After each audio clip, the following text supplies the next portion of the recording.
Baik teman-teman sekalian, kita lanjut kisah Nuaiman. Kita persingkat saja karena ceritanya terlalu banyak.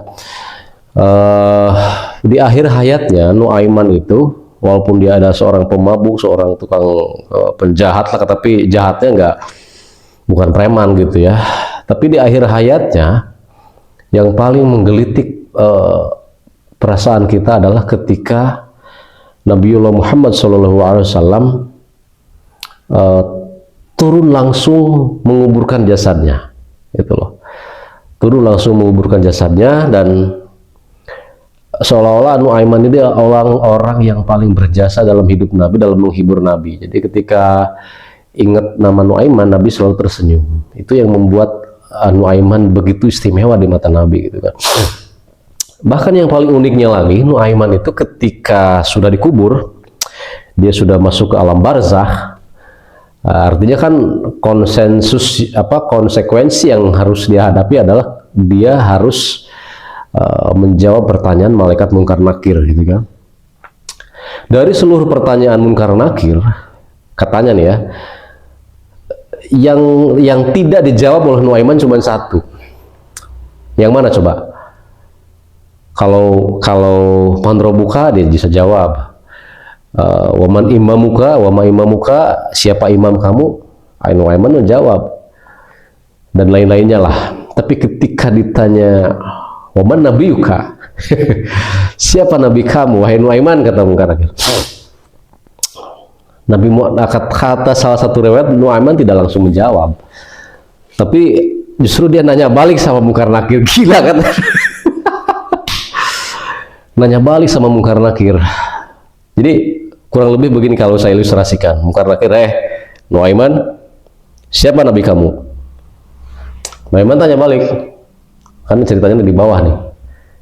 Nabi saya. Kamu tanya nabi saya? Iya, nabi kamu siapa?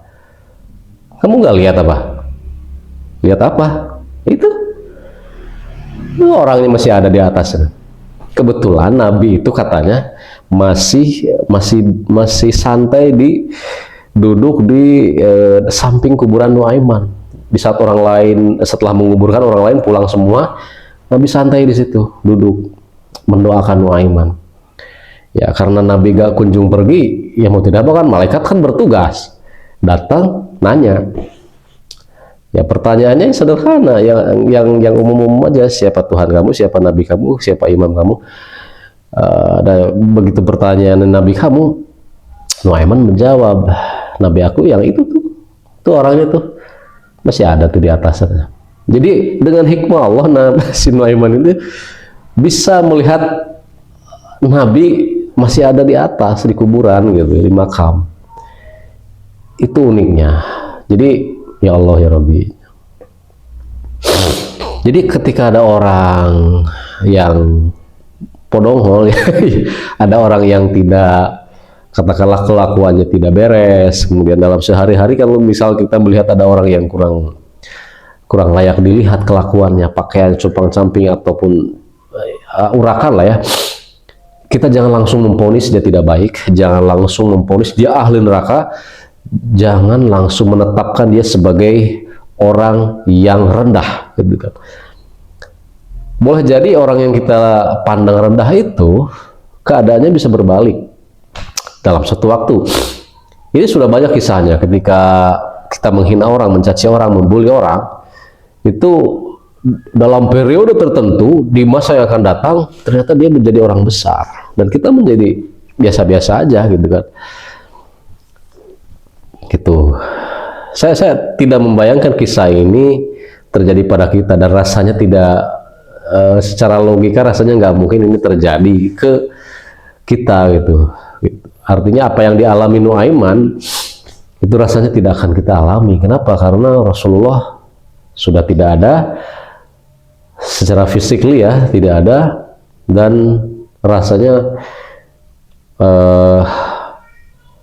tapi ya walaupun secara fisik tidak ada, tapi Nur Muhammad itu tetaplah ada. Allahumma sholli ala Muhammad, Allahumma sholli ala Muhammad, Allahumma sholli ala Muhammad. Pokoknya kita banyakin sholawat sebagai bukti kita cinta kepada Nabi, ya ikuti aturan atau langkah akhlak-akhlak Nabi yang sudah dicontohkan gitu loh. Ya, karena walaupun kita belum pernah ketemu Nabi, walaupun kita bukan sahabat Nabi, tapi Nabi mengakui bahwa kita adalah saudara-saudara Nabi. Itu dalam satu hadis disebutkan bahwa keistimewaan sahabat itu jelas, mereka ketemu langsung dengan Nabi, bertatap muka, berdialog, menerima nasihat secara langsung. Tapi Nabi bersabda, aku rindu terhadap saudara-saudaraku. Lalu sahabat bertanya, siapa yang dimaksud saudara-saudara itu ya Rasulullah? Saudara-saudaraku adalah mereka yang mencintai aku walaupun tidak pernah bertemu dengan aku.